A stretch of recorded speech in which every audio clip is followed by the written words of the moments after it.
Hello friends, Radhe Radhe. कैसे हैं आप सभी? आशा करती हूँ आप सभी अच्छे होंगे। तो जी देखिए, आज मैं बना रही हूँ गौरा माता का लहंगा।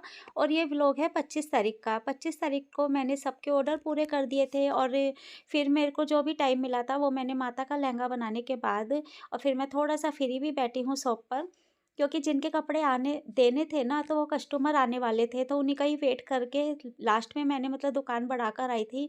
वैसे मन नहीं लग रहा था, क्योंकि मुझे भी थोड़ा खरीदारी करनी थी, शिवरात्रि की तैयारी करनी थी, तो इसलिए दुकान पर मन नहीं लग रहा था। लेकिन दुकान पे बैठना बहुत ज़रूरी था, क्योंकि जिनके जो कस्टमर के कपड़े थे, जिनको पहनने थे 26 तारीख को शिवरात्रि के दिन, तो उनको कपड़े देना बहुत ज़रूरी था। और कस्टमर ना लास्ट में पौने 8 बजे आए हैं। नहीं तो मैं उस दिन सोच रही थी कि 7 बजे तक दुकान बढ़ा दूँगी, क्योंकि फ्री बैठी हुई थी शॉप पर। जब कस्टमर के सारे कपड़े हो जाते हैं ना, और फिर कोई फेस्टिवल होता है, तो थोड़ा लगता है कि अपने आप को भी थोड़ा आराम दे दें। तो मैं इसीलिए 3 साढ़े 3 बजे गौरा माता का लहंगा बनाने के बाद बिल्कुल फ्री सी रही थी दुकान पर। और ये कस्टमर आए हैं लास्ट में पौने 8 बजे। जब तक उनके कपड़े नहीं दे दिए तो मैं भी शॉप बढ़ाकर नहीं आई थी।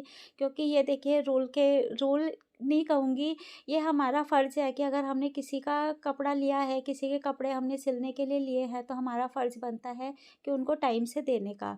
एक तो टाइम से देने का, और कुछ इमरजेंसी काम भी आ गए थे मेरे पास जो मैंने ले लिए थे, जो मैंने मना नहीं करी थी।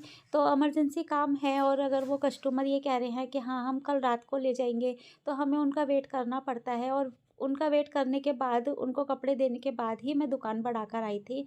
और बहुत ज़्यादा थक गई थी। आप भी कहेंगे कि व्लॉग बिल्कुल भी नहीं आ रहा है, तो सॉरी सिस्टर। देखिए, इस चीज़ के लिए मैं खुद सॉरी बोलूँगी। मैं बहुत कोशिश कर रही हूँ व्लॉग बनाने की, लेकिन ना अभी शॉप पर थोड़ा-सा सेटिंग नहीं हो पा रही है। और आपने पहले एक व्लॉग में देखा होगा कि मेरी सेटिंग जो दुकान की थी ना, वो बहुत चेंज थी, और अब मैंने थोड़ी-सी सेटिंग चेंज कर दी है। पहले जो क्या था ना, कि मैं बिल्कुल अंदर हो गई थी। अंदर ना बिल्कुल ऐसा लग रहा था कि जैसे बंद में मेरे को किसी ने कैद कर दिया हो। और फिर मैंने ये सारा काउंटर सब कुछ हटा-उटू के अलग से सेटिंग करी। और अब मुझे थोड़ा-सा अपने आप को ऐसा लगता है कि हाँ, मैं थोड़ा आज़ाद हूँ, खाली-सी जगह में बैठी हुई हूँ। और ऐसे सेटिंग करने के बाद ना, थोड़ा दुकान में भी स्पेस मिल गया है कि हम कुछ कच्चा करना है, कोई भी कपड़े होते हैं उसकी कटिंग करनी है, जैसे सलवार कट करनी है तो काउंटर पे नहीं आ पाती है, तो वो मैं नीचे ही कट करती हूँ। और कच्चा करना है तो भी मैं नीचे करती हूँ। और एक काउंटर पे जो है, सामने जो वाइट वाला काउंटर आप देख रहे होंगे, उसके ऊपर मेरी कटिंग हो जाती है। और अभी ना सीढ़ी लगा रखी है, क्योंकि हमारा बोर्ड बन के आ गया है। और ये बोर्ड जो है वो उसको ऊपर लगाना है। और 25 तारीख को भैया आए थे, तो वो कह रहे थे कि मैं कल आ जाऊँगा। तो शिवरात्रि थी 26 तारीख की, तो मैं शिवरात्रि वाले दिन शॉप पर नहीं गई, मैंने पूरा दिन घर पर ही बिताया। क्योंकि देखिए, पूरा दिन रोज़ तो हम शॉप पर रहते हैं, लेकिन हफ्ते में 1 दिन हमें भी छुट्टी चाहिए, या फिर फेस्टिवल होता है तो भी हमें 1 दिन तो हमारा बनता है कि हम छुट्टी करें। तो इसी वजह से सीढ़ी ना सामने ही रखी हुई है। और सीढ़ी का काम ख़त्म हो जाएगा तो फिर ये घर पर आ जाएगी। अभी मैंने कहा शॉप थोड़ा-सा आधा किलोमीटर की दूरी पे है, आधा नहीं कहेंगे, 400 मीटर के आस-पास है, साढ़े 300-400 मीटर दूरी पर है। तो इसीलिए फिर सीढ़ी का बार-बार लाना ले जाना, ये सब चीज़ें होती है ना, तो इस वजह से हमने सीढ़ी को वहीं पर ही रखा हुआ है। और जब मैं लहंगा बना रही थी ना, तो ये आंटी जी आ गई थी कपड़े देखने के लिए। और ये फर्स्ट टाइम आई थी दुकान पर, तो देख रही थी कि हमारा कैसा कलेक्शन है, हम क्या चीज़ रखे हुए हैं। तो इनको कपड़ा तो पसंद आया। वो कह रही, बेटा मैं अभी बस ऐसे ही आई थी देखने के लिए कि भाई कैसा कलेक्शन है तुम्हारा, और ये मुझे पसंद आएगा ना, तो फिर मैं नेक्स्ट टाइम ज़रूर आऊँगी। तो देखिए, इस चीज़ में ना होता ही है, जो हमारा काम होता है ना, तो उस चीज़ में हमें इस चीज़ में बिल्कुल भी ये नहीं सोचना चाहिए कि कोई कस्टमर आया है और कपड़ा नहीं लेकर गया है। कई बार ऐसा होता है कि हम भी कोई नई शॉप खोल देखते हैं खुली हुई, कि भई यहाँ पे कोई नई शॉप खुली है, या फिर कोई मार्केट में जैसे डमी में या किसी में कपड़े लगे हुए हैं, तो हम उसका रेट पता करने आ जाते हैं कि ये किस रेंज में है। और ये फिर हम होता है कि हाँ भई, ये इस रेंज का है, तो नेक्स्ट टाइम हम उस दुकान पर जाकर और फिर हम परचेज़ करेंगे। तो ऐसा कई बार होता है, कि ऐसा नहीं है कि नहीं होता, हम भी करते हैं। और वही चीज़ आंटी जी भी कर रही थी। तो यही सलवार का कपड़ा नाप रही थी कि कितना 2 मीटर है। मैंने कहा नहीं आंटी जी, 2.25 है। क्योंकि देखिए, 500 रुपए की रेंज में ये सूट था, और 500 में 2.25 कपड़ा मिल रहा है, तो यही काफ़ी है, और कॉटन में ही था। कॉटन का दुपट्टा था और कॉटन का ही इसमें सूट था और पिंक कलर का बहुत ही प्यारा सूट था। तो यही 1-2 कपड़े देख रही थी कि बेटा मैं ज़्यादा हैवी तो नहीं पहनती, बस सिंपल सोबर पहनती हूँ और जो मुझे पसंद आएगा ना वो मैं रखवा के चली जाऊँगी और नेक्स्ट टाइम आके ले जाऊँगी, कि मैं तो बस ऐसे ही आई थी बाहर और खरीदारी करने नहीं आई थी। तो इनको जो हाथ में अभी सूट है ना नीला वाला, ये वाला सूट इनको बहुत पसंद आया और इन्होंने मतलब इस सूट को कहा कि ये रख दो और मैं नेक्स्ट टाइम आके ले लूँगी। तो और भी मैं इनको दिखा रही थी, तो कह रही थी कि ये रेड कलर है, लेकिन रेड बेटा मैं लूँगी नहीं। और उसका दुपट्टा भी इन्होंने देखा, तो कह रही चल मैं बेटी के लिए देख लूँगी, लेकिन अभी मैं अपने लिए ये नीला वाला ही लेकर जाऊँगी। तो ये बेटी के लिए इनको पसंद आ रहा था, तो कह रही मैंने कहा इसमें और भी कलर हैं। जो रेड वाला है ना इसमें 4 कलर थे, तो वाइन कलर एक रखा हुआ है और भी 3-4 कलर और थे। सॉरी मतलब वाइन कलर एक ये है और एक रेड कलर है, 2 कलर और इसमें और थे, तो वही मैं इनको दिखा रही थी। तो ये कह रही थी कि कोई नहीं, जब मैं बेटी को लेकर आऊँगी तब मैं देखूँगी, और नीला वाला मुझे ये पसंद आ रहा है और इस सूट को ना बेटा किसी को देना मत और उठा के रख देना और मैं नेक्स्ट टाइम आकर ले जाऊँगी। तो यही बस उसकी बार्गेनिंग कर रही थी, कह रही थी कितने का है? तो मैंने इनको बोला था 1125 का। तो कि बेटा कितने का दोगे? तो मैंने कहा आंटी जी ज़्यादा तो नहीं, 25 रुपए कम कर दूँगी। तो वही बार्गेनिंग करके और रेट लगाकर फिर ये चली गई हैं कि मैं नेक्स्ट टाइम आऊँगी तो ये वाला सूट लेके चली जाऊँगी। और अब जो है शॉप पर बैठने से ना मेरे को भी बहुत अच्छा लगता है, बहुत ही अच्छी फीलिंग्स आती हैं। देखिए मैंने इतने साल अपनी ज़िंदगी में बहुत मतलब सिलाई करी है, स्टिचिंग करी है और अब जाकर मुझे इस मुकाम पर मैं पहुँची हूँ, तो बहुत ज़्यादा मुझे इस चीज़ की खुशी होती है। क्योंकि शॉप खोलना तो बहुत आसान है, उसको चलाना, वो कस्टमर को हैंडल करना ये बहुत कठिन काम लगता है। लेकिन सबसे बड़ी चीज़ होती है हमारे अंदर पेशेंस, कि ये नहीं है कि कस्टमर कोई ख़रीद के नहीं गया, कपड़ा रखवा कर चला गया, तो ऐसा नहीं है, वो ख़रीदने भी आएगा। और काफ़ी कस्टमर होते हैं, हम भी होते हैं, हम भी कई जगह पर डमी में कपड़े लगे हुए होते हैं और हम जाते किसी और काम के लिए हैं, लेकिन डमी में कोई कपड़ा लगा हुआ है तो उसको हम पूछ लेते हैं कि भैया ये कितने का है।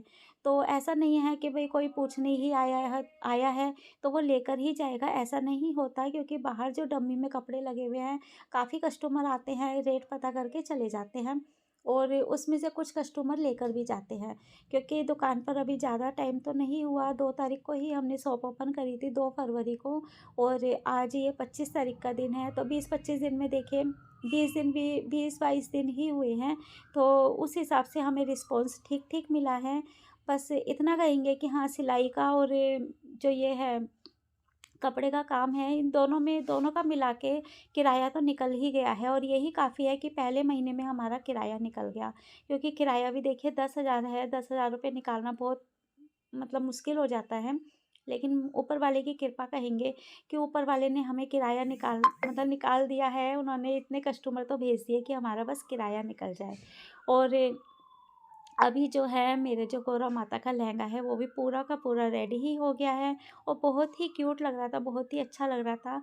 और मैं अपनी बहनों को यही कहना चाहूँगी कि अगर आप भी घर में खाली रहते हैं तो कुछ ना कुछ काम कीजिए। अगर आप पढ़े लिखे हैं, आपको कुछ हाथ का हुनर नहीं आता, तो आप स्टिचिंग सॉरी जो ट्यूशन का काम होता है, ट्यूशन क्लासेस लीजिए, छोटे बच्चों की क्लासेस लीजिए। ऐसा नहीं है कि काम नहीं आता है, घर पर भी काम आता है, घर पर भी मेरा काम ठीक-ठाक चल रहा था। लेकिन मेरी एक इच्छा थी कि मैं दुकान करूँ और मेरे दुकान की ना बहुत ज़्यादा जैसे होता है ना, बहुत ज़्यादा मन में थी कि मैं एक अच्छी-सी शॉप ओपन करूँ, मैं बाहर दुकान करूँ।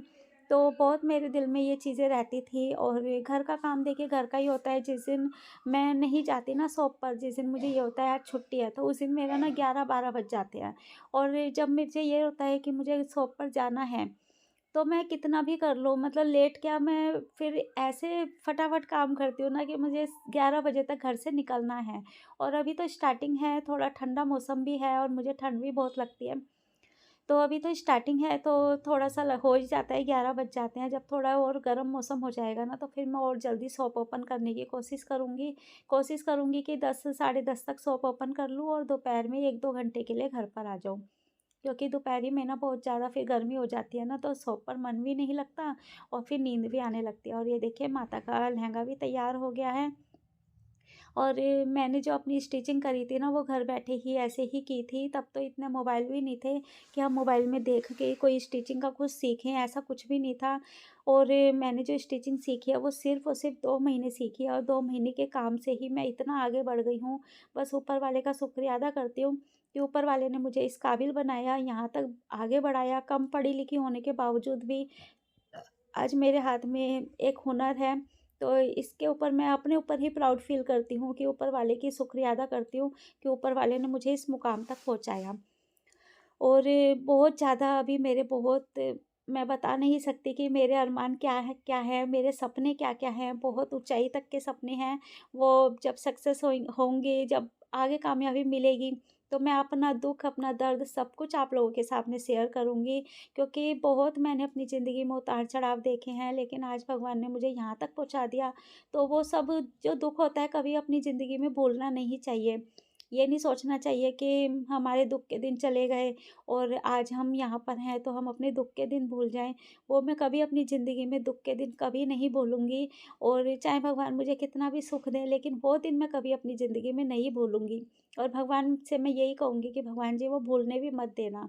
क्योंकि जिस दिन मैं भूल गई तो बस उस दिन समझो कि मुझे कल की कदर नहीं रहेगी, मैं आज में जीऊँगी। लेकिन मैं जो कल चला गया मुझे उसकी भी कदर है कि भई वो मैंने दिन कैसे देखे थे, कैसे नहीं, किस तरीके से मैंने अपने बड़े बेटे को पढ़ाया है, कैसे मैंने घर में लोगों के ताने सुने हैं।